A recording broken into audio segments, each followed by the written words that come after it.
Namaste.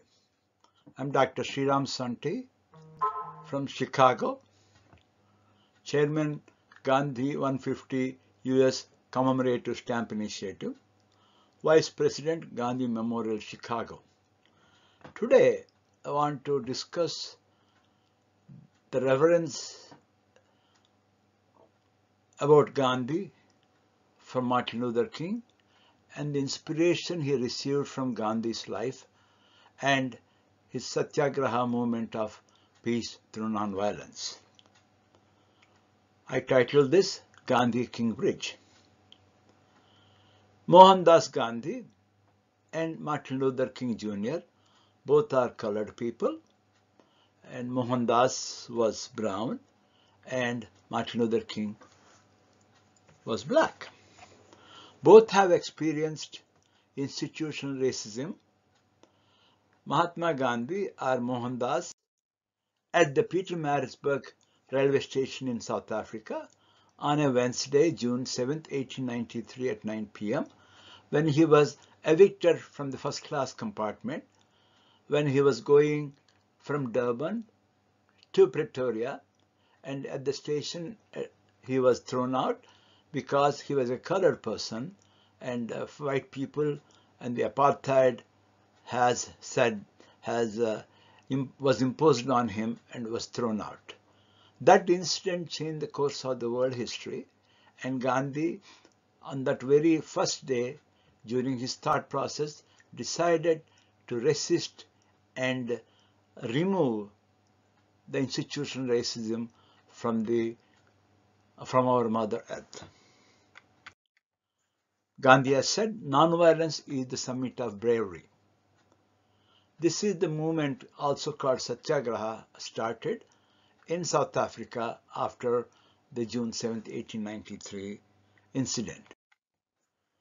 Martin Luther King Jr., an activist for civil liberties for the African Americans who experienced slavery for hundreds of years in the United States of America, he, being an African American, has tried to get civil liberties to the African Americans, and he used the principle of nonviolence. He quotes here, "Nonviolence is a powerful and just weapon which cuts without wounding and ennobles the man who wields it. It is a sword that heals." So says Dr. Martin Luther King Jr. Tawakkal Karman, a Nobel Peace Awardee in 2011, has said, "Peace does not just mean to stop wars." Again, peace does not just mean to stop wars, but also to stop oppression and injustice. About the color of a person, Greta Thunberg, the climate change activist, says, "When haters go after your looks and differences, it means they have nowhere left to go, and then you know you are winning." This is exactly what Mohandas Gandhi has said when he experienced the racism in South Africa on June 7, 1893. Many of the social activists suggest each one of us to be humble, like President Jimmy Carter says, to be brave, Malala Yousafzai says, be a teacher, Jill Biden says, be good trouble, John Lewis says, be a revolution, Justice Ginsburg says, be the first but not the last, says Kamala Harris. Be kind to yourself, says Robin Williams. Be kind to others, says Mr. Rogers. Be kind to the earth, says Greta Thunberg. Be kind to animals, says Jane Goodall. Be compassionate, says Dalai Lama, and be the voice for change, says Nelson Mandela. All of these human and humane activists have inculcated the principle of nonviolence towards human beings, towards lower strata of people, if there is one, towards animals, and towards everything, a living thing around you. In a preface to a book, Eknath Easwaran, an authority on Mahatma Gandhi, says, "We need to think of Gandhi as an explorer or perhaps a compulsive tinkerer like Thomas Edison, constantly experimenting with his character and conduct in search of what he called truth in the midst of the messy details of his real life. As he did so, he was constantly trying to explain it all to himself and to others. At any point in this volume, the book he wrote preface to, we are dropping in on a lifelong conversation between the seeker of truth and an endless train of critics, not the least of whom was he himself." He said about Gandhi. "What did you mean by this? Why did you do that?" When he says he is not a visionary but a practical idealist, he means that he knows precisely where he is going but is constantly testing his next step. Most of us who have survived a college education probably think of a book as some kind of edifice or at least a series of snapshots. But Gandhi's words are a river of wisdom and knowledge. His collected works fill 100 volumes, but only one of these, Satyagraha in South Africa, was written as a book. Virtually all the rest comprise speeches, letters, recorded conversations, and the brief columns in the weekly papers in which he opened his heart to an eager nation. Speaking mostly to Indians, he takes a good deal for granted. Eknath Easwaran says, "I must have read him weekly from college on, and it was like watching him think aloud. He makes an extraordinary rich story, one of the 20th century's greatest dramas, but it's also for all that a flood of details." Easwaran says, "We need a way to navigate through all this, and I think our best guide is Gandhi himself, but not Gandhi the writer or leader. We need a sense of Gandhi the man, and that requires first a little stage setting." Gandhi has said, when somebody asked him just before the speech at the Quit India movement, "What is your message to the world?" He said, "My life is my message." These 5 words have an intense meaning. To understand that, we need to read the autobiography of Mohandas Gandhi, also called Mahatma. Mohandas Gandhi has said, "Be the change you want to see in the world." He didn't say exactly the same words, but it was implied from a discussion or a presentation he made, in which he says, "We but mirror the world. All the tendencies present in the outer world are to be found in the world of our body. If we could change ourselves, the tendencies in the world would also change. As a man changes his own nature, so does the attitude of the world change towards him. This is the divine mystery supreme.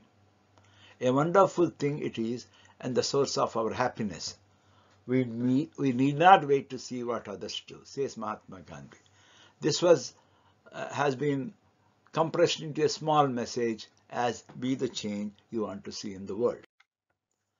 And Gandhi's most often quoted quotation was, "My life is my message," as said previously. And Gandhi has gotten inspiration by being a vegetarian in London while he was pursuing barrister at law diploma. On June 7, 1893, he was thrown out of the first-class compartment in Maritzburg Station in South Africa, and that has changed the course of his thought process and the world history.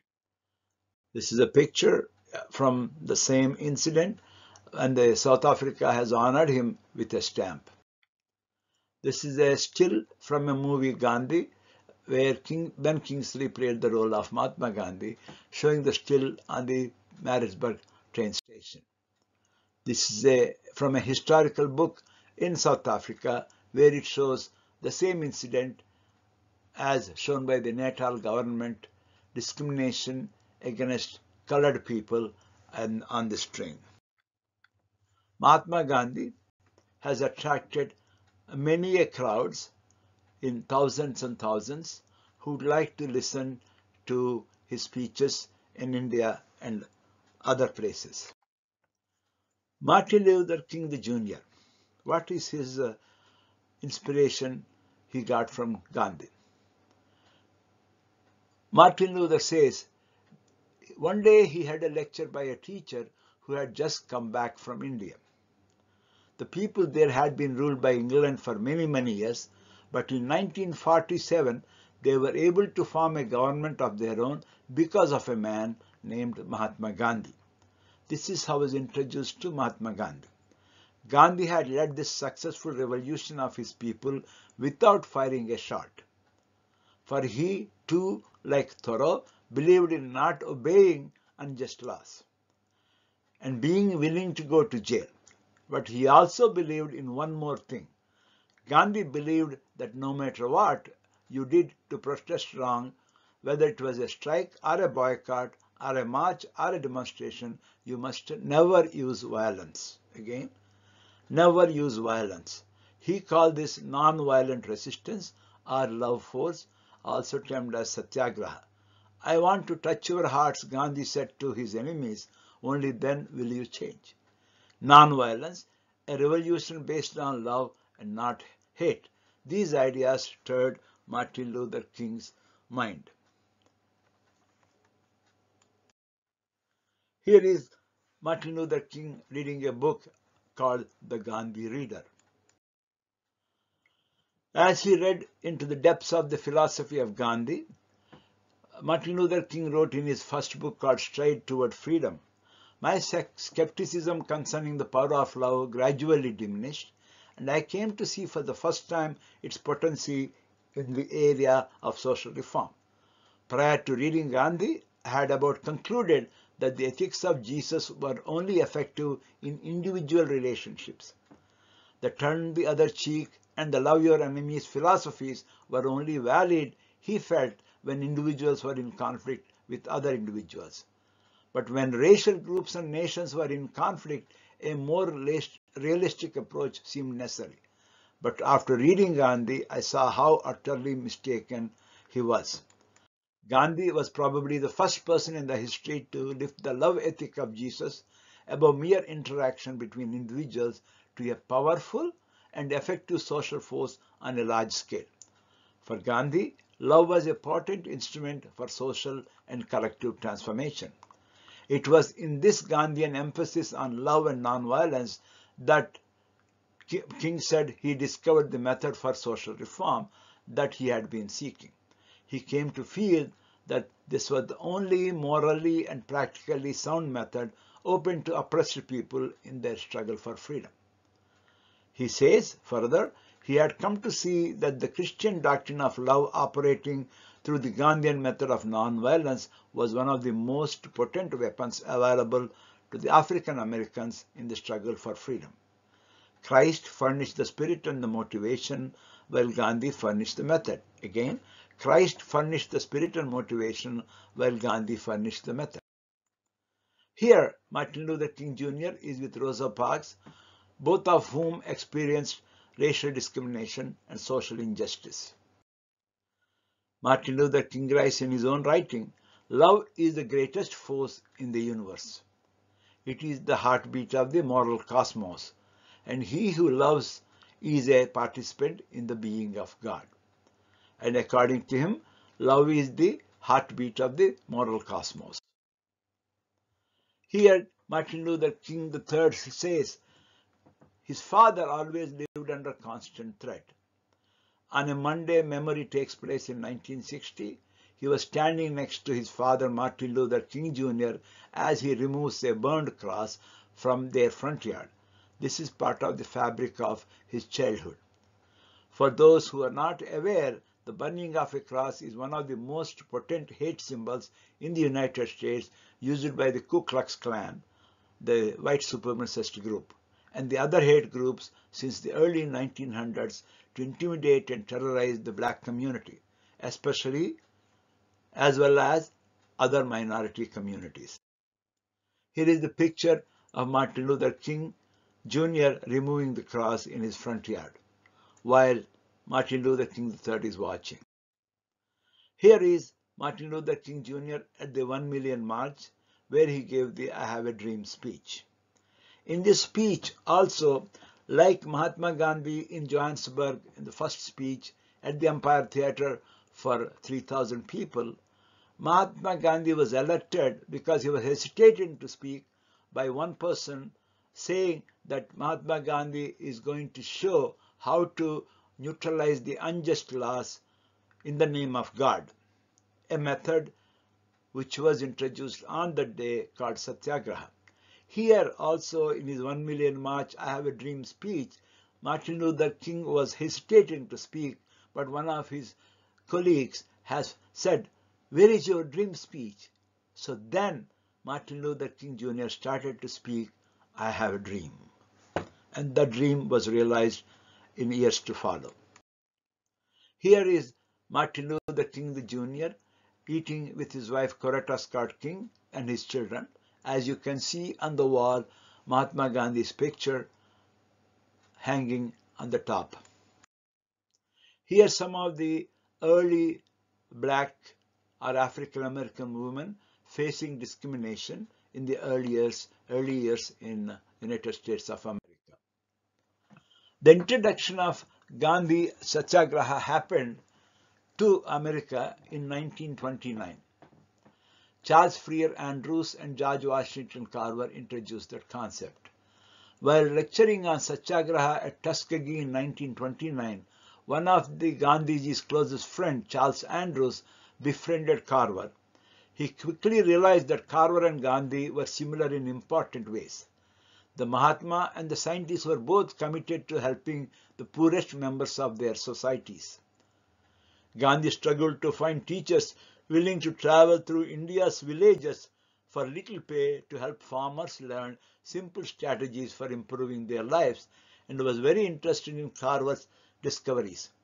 George Washington Carver created simply written illustrated pamphlet which, in the words of historian Nico Slade, addressed how poor farmers could preserve fruit for the winter, produce goods they previously bought, and improve the physical conditions of their homes.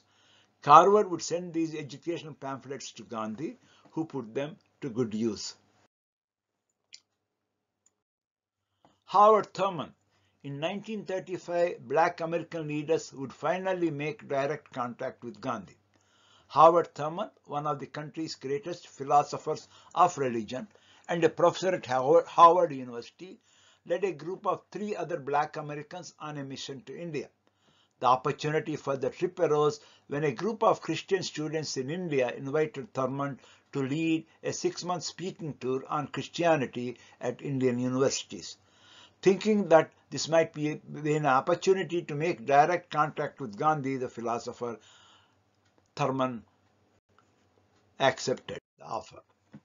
Madeline Slade, also called Miraban, was the connection between Thurman and Mahatma Gandhi. Thurman was unsure of how to organize a meeting with Gandhi, but a solution to that problem soon emerged. As the small group prepared for a trip, an European disciple of Gandhi's arrived in the United States. Her name is Madeline Slade, who Gandhi had renamed Miraban. Miraban was the daughter of a famous British admiral and, like Charles Andrews, had embraced Indian liberation. Howard Thurman quickly arranged a meeting with Miraban and invited her to lecture at Howard University. The Pilgrimage of Friendship. The trip of the 4 black Americans to India was called the Pilgrimage of Friendship. When it was announced, India's colonial rulers attempted to block their voyage, fearing that it would make their rule of India more difficult. The British knew that many black American intellectuals believed that racial oppression in the United States and European colonization across the world were different parts of the same global problem of white supremacy. If black Americans would weaken white supremacy in India by supporting Gandhi, that would help weaken the global power of white supremacy, including its hold on the United States. Many Indians felt the same way, viewing black Americans as important allies who could potentially strike a major blow against white supremacy in one of the strongest nations in the world. As historian Gerald Horne explains, the far-sighted Thurman sensed earlier than most that engagement with India could be mutually beneficial, striking a blow against white supremacy globally, which would have a decided impact locally. Martin Luther King Jr. pilgrimage to India. King first learned about Gandhi as a seminary student in 1949, just a year after Gandhi has been assassinated. He soon wrote about Gandhi in his schoolwork as a person who greatly revealed the working of the spirit of God. King had always hoped to visit India, but the civil rights movement kept him too busy for years. Finally, in 1959, a trip was organized and co-sponsored by the American French Service Committee and the Gandhi National Memorial Fund. His wife Coretta Scott King and the biographer Lawrence D. Reddick joined him on the trip. Everywhere they went, they were treated as honored guests. King later remembered. They had to turn down hundreds of invitations, but still had a jam-packed schedule throughout their stays in New Delhi, Bombay, Calcutta, and Madras.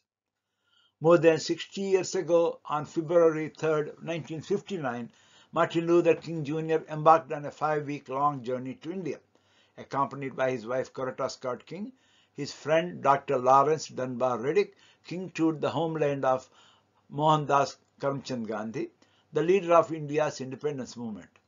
Gandhi's philosophy of nonviolence and his success in ending the colonial rule of British Empire over India profoundly influenced and inspired King's civil rights work back in the US. In the struggle of the Indian people against imperialism and the African Americans against racial discrimination, Martin Luther King Jr. saw a connection and a common goal of ending oppression and injustice. Here, when they landed in India, being received by the local dignitaries, Coretta Scott King on the left and Martin Luther King Jr. in the middle. During the busy 5 weeks, the Kings and the Reddick met with Indian politicians, scholars, Gandhi's family members, and ordinary citizens. They also traveled across country visiting places relevant to Gandhi's life and the site of his cremation. The trip had a great and lasting impact on King, as he himself later surmised, experiencing firsthand the results of Gandhi's nonviolent activism. Martin Luther King Jr. solidified his belief in the power of nonviolence as the guiding principle or ideology in the pursuit of freedom and justice. While in Bombay, King was also invited to stay at Gandhi's private residence. He wrote in the guest book, "To have the opportunity of sleeping in the house where Gandhiji slept is an experience that I will never forget." Here, Coretta Scott King and Martin Luther King Jr. placing a wreath in Gandhi's cremation site, paying homage. King gave a final news conference on radio address on March 9th, the night before their departure, telling listeners he was leaving India more convinced than ever before that the method of nonviolent resistance is the most potent weapon available to oppressed people in their struggle for justice and human dignity. So, the method of nonviolent resistance is the most potent weapon available to oppressed people in their struggle for justice and human dignity. Here is the pilgrimage to nonviolence. It was a marvelous experience to meet and talk with great leaders of India, and to meet and talk with and speak to thousands and thousands of people all over that vast country. These experiences will remain dear to me as long as the cords of memory shall lengthen. This is the schedule of his travel. For a long time, he says, I wanted to take a trip to India. Even as a child, the entire Orient held a strange fascination for me. The elephants, the tigers, the temples, the snake charmers, and all the other storybook characters. While the Montgomery boycott was going on, India's Gandhi was guiding light of our technique of nonviolent social change. As soon as our victory over bus segregation was won, some of my friends said, why don't you go to India and see for yourself what the Mahatma, or the great soul whom you so admire, has wrought. Reflections on India trip at an address in Lincoln University, June 6, 1961. How can one avoid being depressed when he discovers that India's 400 million people, more than 365 million, make an annual income of less than $60 a year? Most of these people have never seen a doctor or a dentist. As I looked at these conditions, I found myself saying that we in America cannot stand idly by and not be concerned. Then something within me cried out, oh no, because the destiny of the United States is tied up with the destiny of India. and with the destiny of every other nation. And I remember that we spend more than $1 million a day to store surplus food in this country. I said to myself, I know where we can store that food free of charge, in the wrinkled stomachs of the millions of people who go to bed hungry at night. He said about sermon on Mahatma Gandhi, if you ask people in India why is it that Mahatma Gandhi was able to do what he did in India, they will say they followed him because of his absolute sincerity and his absolute dedication. Here was a man who achieved in his lifetime this bridging of the gulf between the ego and the id. Gandhi had the amazing capacity for self-criticism. This was true in individual life, in his family life, and was true in his people's life. Gandhi criticized himself when he needed it, and whenever he made a mistake, he confessed it publicly. Here was a man who would say to his people, I'm not perfect, I'm not infallible, I don't want you to start a religion around me, I'm not a god, and I'm convinced today that there would be a religion around Gandhi if Gandhi had not insisted all through his life. I don't want a religion around me because I am too human. Another one, the world does not like people like Gandhi. That's strange, isn't it? They don't like people like Christ. They don't like people like Lincoln. They killed him. This man who had done all of that for India, who gave his life and who mobilized and galvanized 400 million people for independence. One of his own fellow Hindus felt that he was a little too favorable toward the Muslims, felt that he was giving in too much for the Muslims. Here was the man of non-violence falling at the hands of a man of violence. Here was a man of love falling at the hands of a man with hate. This seems to be the way of history. And isn't it significant that he died on the same day that Christ died? It was on Friday. And this is the story of history, and the story that, but thank God it never stopped here. Thank God Good Friday is never the end.